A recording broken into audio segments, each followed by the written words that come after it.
তেল পিঠা বনাবৰ কাৰণে মই চাউল কেইটামান ধুই পেলাই এয়া চাওক তিয়াই থৈছিলোঁ। এতিয়া এইকেইটা সুন্দৰকৈ মিক্সিত পেষ্ট কৰি লওঁ। এইকেইটা দি দিলোঁ। অকণমান পানী দি দিছোঁ হেৰি হ'বৰ কাৰণে।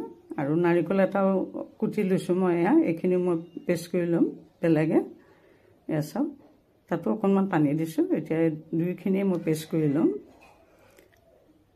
এতিয়া বাতি এটা পাতিলোঁ আৰু তাতে পেষ্ট কৰা চাউলৰ বেটাৰটো দি দিলোঁ। নাৰিকলখিনিও ইয়াতে দি দিলোঁ।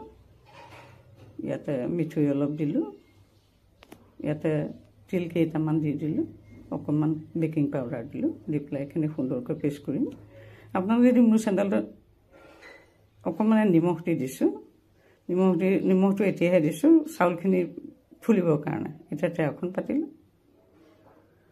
পাতি পেলাই ইয়াতে তেল দিলোঁ। দি পেলাই পিঠাটো ভাজিম। আপোনালোকে যদি মোৰ চেনেলটো প্ৰথমবাৰ আহিছে তেতিয়া please subscribe my A to Z tasty kitchen আৰু লাইকছ কমেণ্টছ কৰিব। এয়া চাওক ইমান সুন্দৰকৈ পিঠাটো বনাব পাৰি। খাবলৈও ভাল, দেখিবলৈও ভাল আৰু পেটো ভৰে। এতিয়া অকণমান ঢাকি দিছোঁ। ঢাকি দি চাওক সুন্দৰকৈ ইতিমধ্যে হৈছে। লাহে লাহেকৈ লুটিয়াই দিম।